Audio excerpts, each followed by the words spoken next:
Alright, hello everyone and welcome to WWE Discussion. I'm your host and WWE DJ Stuggy Doug. In today's episode, we're going to be discussing NXT August 29th edition. And this edition of NXT set up what is to come for NXT leading up to No Mercy. Tiffany Stratton's next challenger would be determined in a fatal 4-way match. And, the winner of that match doesn't get a title match in No Mercy. Instead, they get a title match on next week's episode of NXT.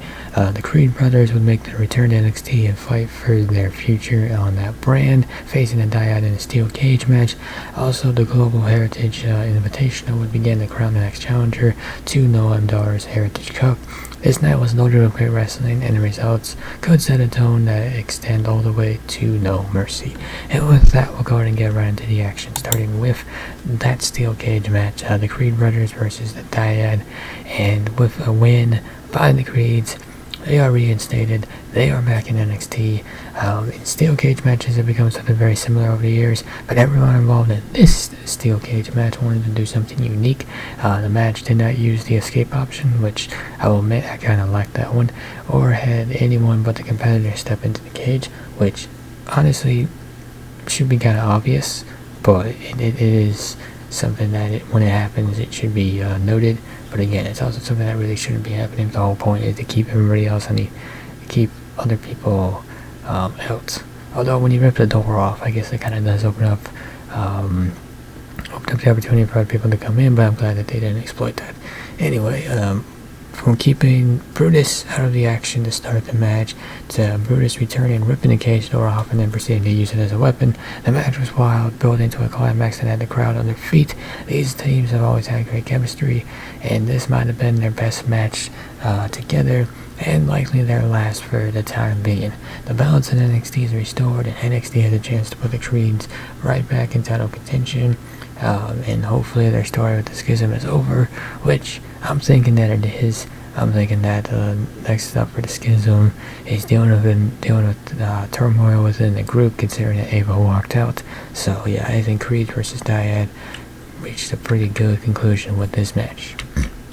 Global Heritage Invitational, we have Butch versus Dempsey. So this is, you watch the episode.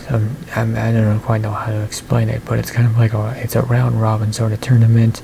It's not like it's not like your typical tournament where everybody's one and done. You stack up points, is how I understand it. I think NXT just did a better job of explaining it, but I think I covered the general gist of it.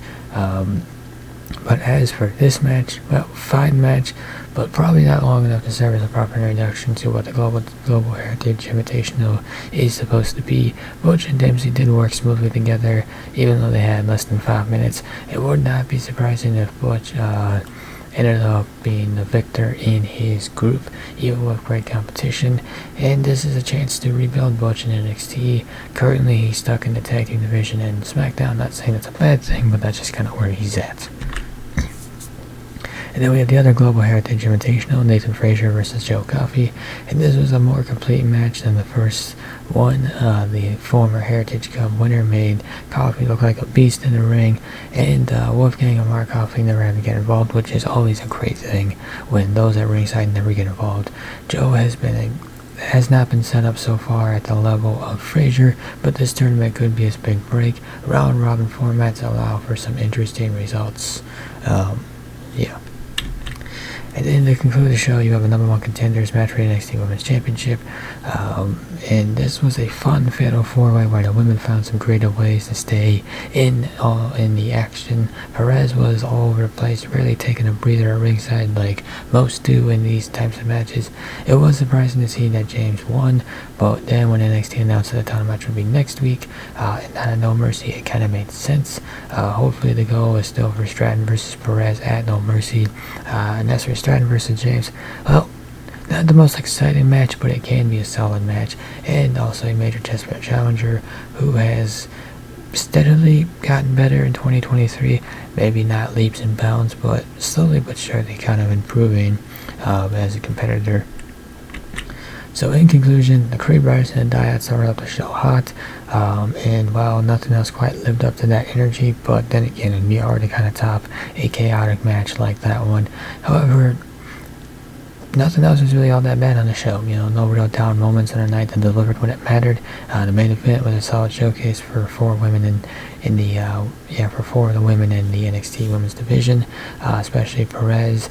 Kiana James earned the biggest opportunity of her career, setting the stage for a make-or-break moment next week. The Global Heritage Invitational starting off solid, though the matches have been too short for the talent involved, and given the talent involved, this should be a opportunity NXT takes to let the talent in the Invitational perform at their best, at a high level.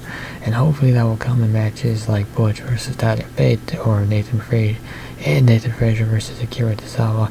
Speaking of which, it's a shame that Tozawa versus Hudson is being put on Level Up, which, I'll be honest, is not a show I watch. It would be, I don't quite know why they're doing that. It's a shame. NXT did not do much with the NXT Championship scene, but it looks like big things are coming with Wesley and Ilya Dragunov vying for a title shot. The product is in a good spot at the moment, and while the biggest stars were mostly confined to backstage segments this week, a strong series of matches made up for that.